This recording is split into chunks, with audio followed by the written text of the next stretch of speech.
Think big, speak better. No prep activities for primary learners. So today we are going to learn how to engage young minds with speaking activities that not only boost language skills, but also encourage deep thinking, okay? So, do you know this man? I guess most of you know who he is, right? Yes. Okay, so what I want you to tell me, what I want you to write in the chat box is this question, an answer to this question.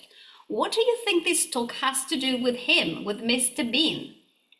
Could you please write your ideas and I will start reading the chat box.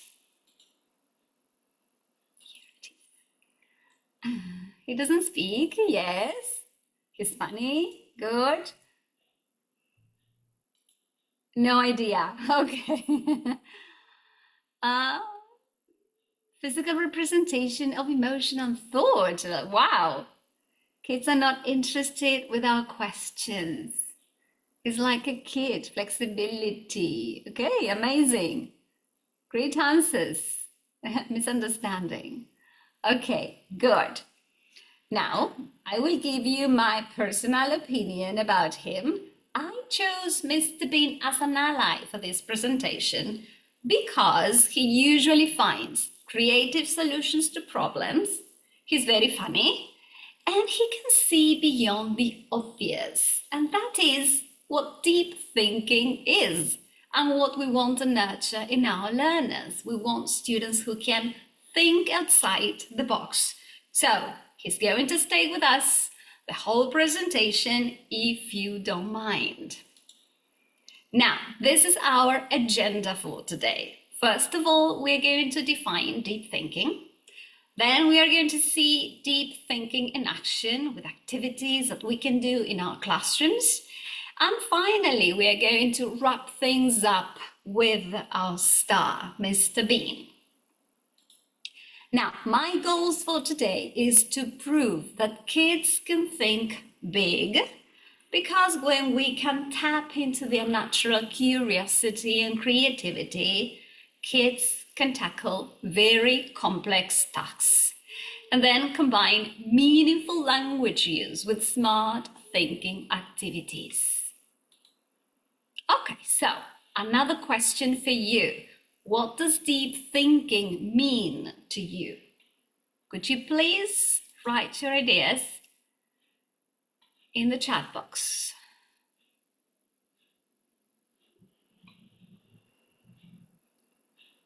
Okay, analyze, thinking outside the box, going beyond the words, pay attention, finding solutions, creativity.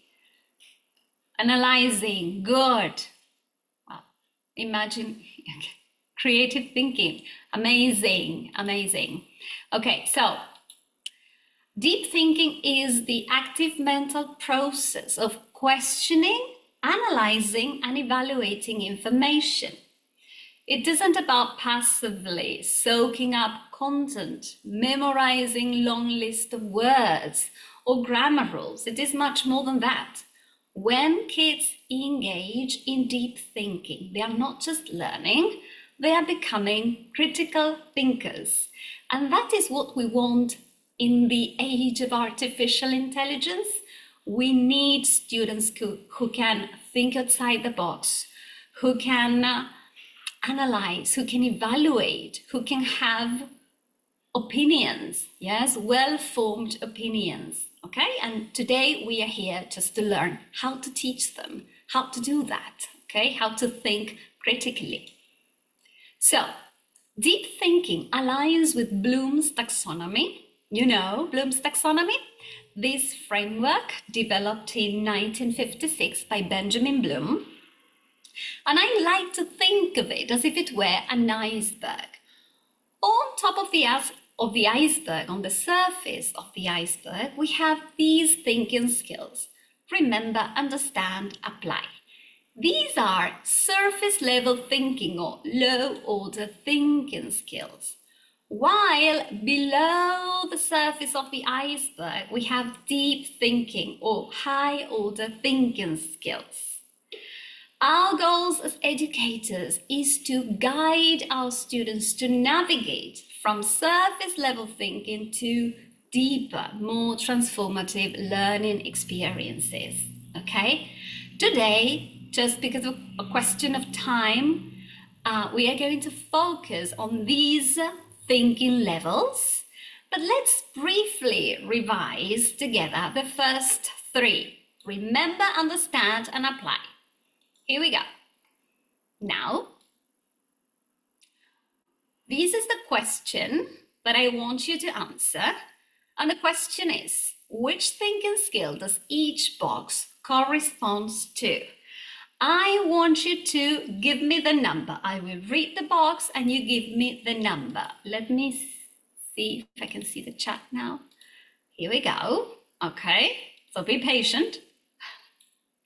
Okay, the first box says, wait a second. Here we are. So the first box says, this involves grasping the meaning of the information, interpreting it, or explaining it in your own words. Which number is it? It's number 2. Okay, good. 2.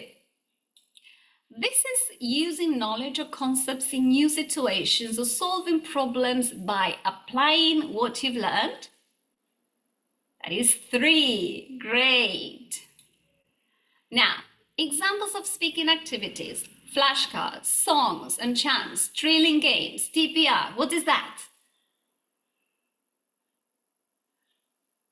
That is, I cannot see. You say number 3? Drilling. This is remember, okay? Remember. This is the ability to recall or recognize information. That is number 1. Good. Examples of speaking activities, short monologues, presentations, role plays, describing pictures. What is that? Number 3. Great. Examples of speaking activities, comprehension questions, true or false statements, retelling. Yes, this is understand. Very, very good. Excellent job. Wonderful. Okay, so now let's move to analyze. Okay, now we are diving deep below the surface of the iceberg. This is where deep thinking truly begins, okay? And what is analyze? Analyze is the cognitive level at which students use the information they have learned to make associations, discernments, or comparisons. It's breaking down things and trying to find links between those things, okay? Connections. So, what kind of activities can we do in our classrooms with our learners to help them develop analytical skills? And mind maps are great for that. Mind maps are visual diagrams that help students organize and connect ideas related to a topic. So, if our students have to give a short presentation or a talk, or after reading a text, you want them to retell the text, why not asking them to create a mind map? This tool, this visual tool, will reduce the cognitive load and allow them to deliver their message more confidently or more effectively. Yeah? Now, use more mind maps in the classroom. And a close relative of the mind map is the Venn diagram. You know, Venn diagrams are visual tools that help students to see differences and similarities among things. And they are very useful when we are teaching comparatives. Yeah, we can ask our students to draw Venn diagrams to compare animals, things, whatever. Now, in the clip I will show you, you will see my own students comparing two holidays they like. Okay, here we go. Can you say it again, Parky? Say it again. Halloween is more. No more.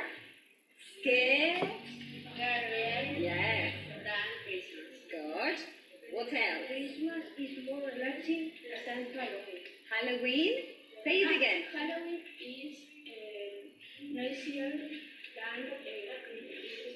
Yes. and Christmas is more interesting than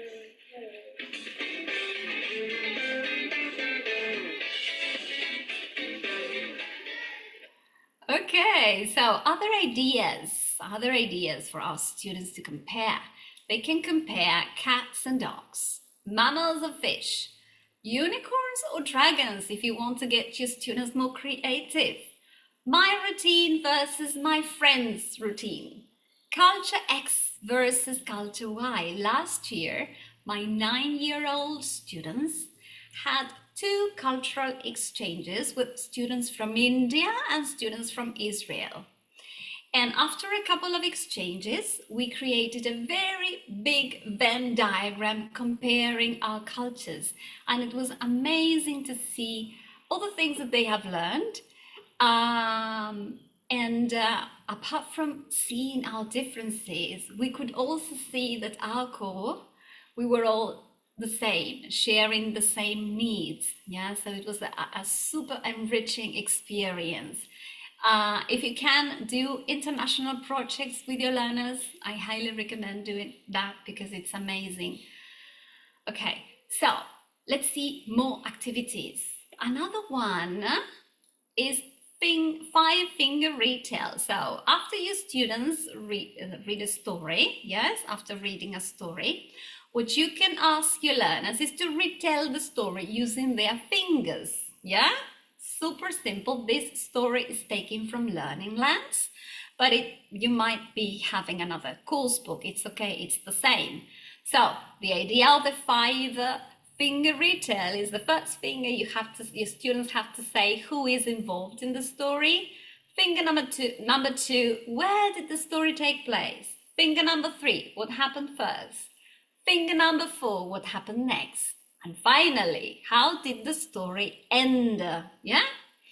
Okay, now, more activities. This one is text to self.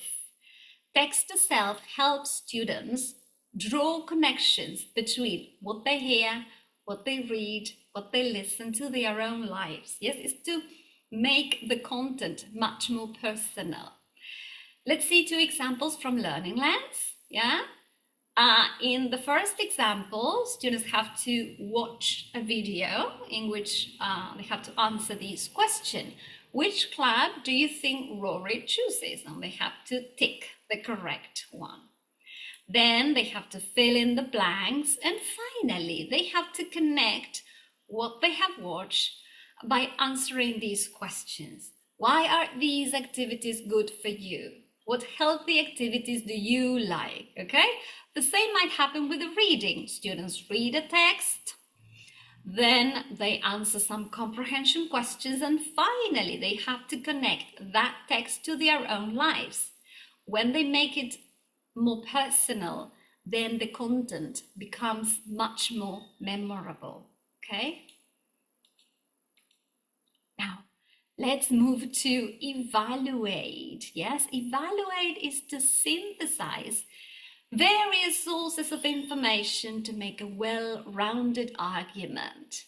To make it simpler is to look at different angles of a thing and then draw conclusions. Yes, as simple as that. Now, let's have a look at some activities.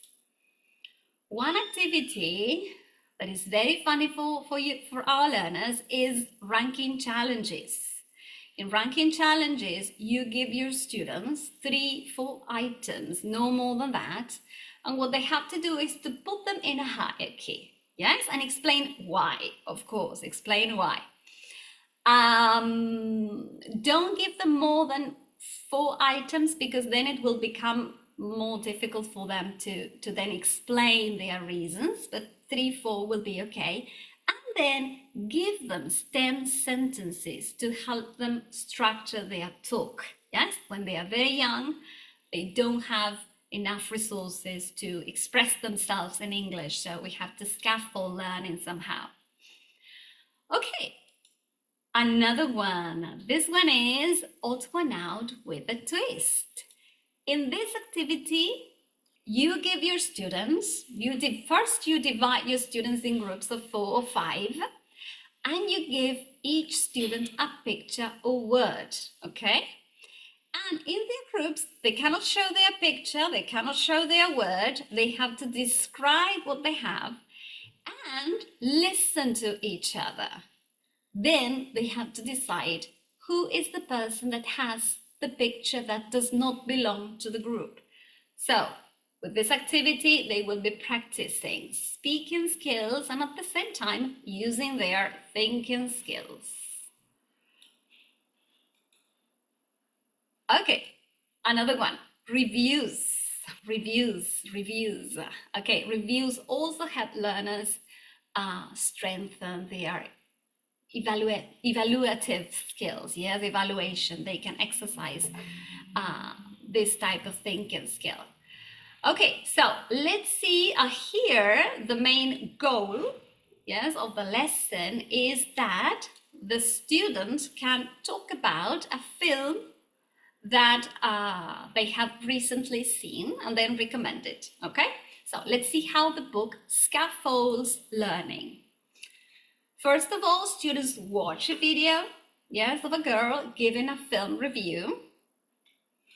Then they listen to specific information related to actors, costumes, plot, visual effects, script and ending. Yes, these are the elements that they have to evaluate.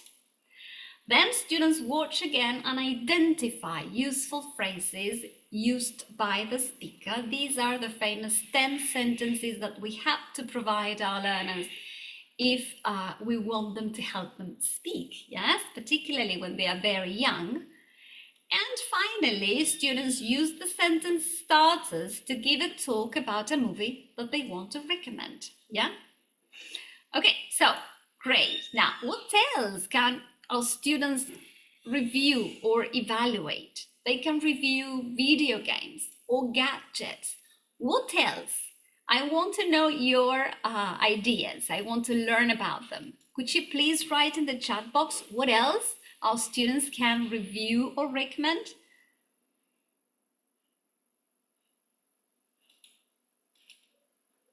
Video games? Anime? Wow, food, web pages, films, movies.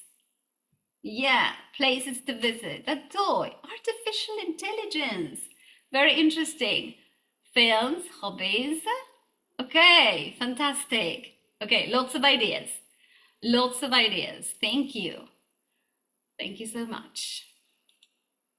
Now we reach the final stage. That is create. Yes, this level focuses on developing skills like coming up with new ideas and solving problems in complex ways. This is a time where we'll pull together all the skills that our students have learned so far to produce something new, to create something new, whether it's a fresh idea, solution to a problem, okay? And projects are perfect for that, yeah? To develop creativity. Now, in Learning Lands, students have a project every 3 units. That's amazing. And another thing that I love about the book is that it gives students team roles. Roles are great to ensure organization in the group, to make sure that everyone participates and to ensure accountability, right? Now, every project should have a challenge or driving question, yeah?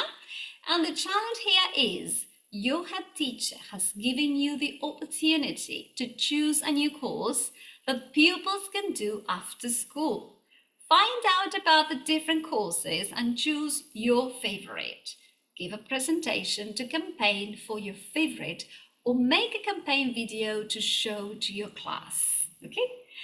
So, students, first of all, have to explore different courses, then add a new idea. Then there will be questions, yes, to guide them to create, to design their course.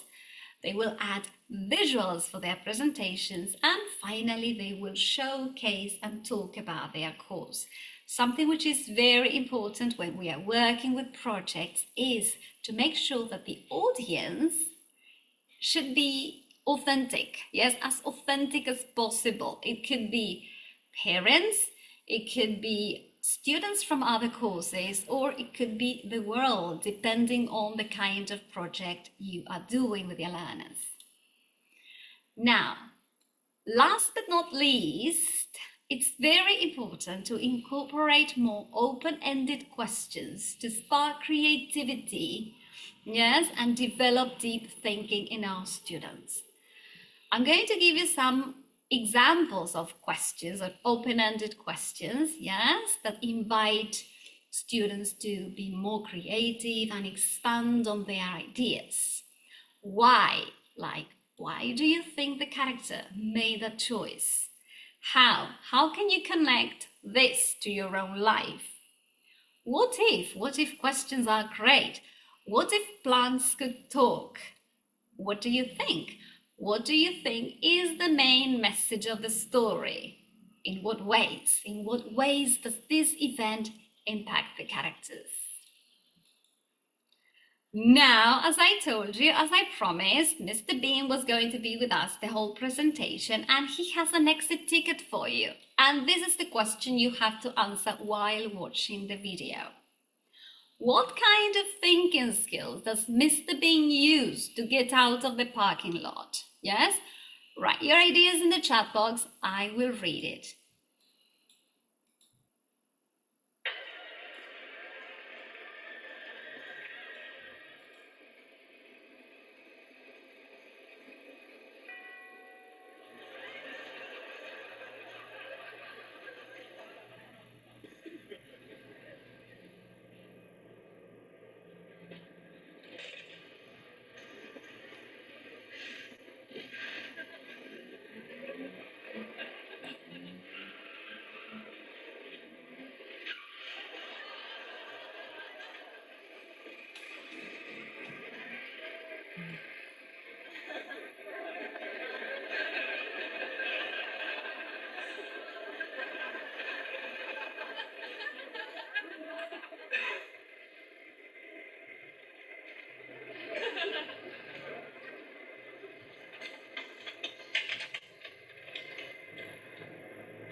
You did it. Okay, okay, yes, I was reading your responses. Very good, excellent. Now, these are my references in case you wanted to know. This book, Teaching Young Learners to Think, is amazing. Learning Lands, use Bloom's taxonomy in the classroom. Those are my references. And this is my Instagram account in case you have questions, you want to chat with me,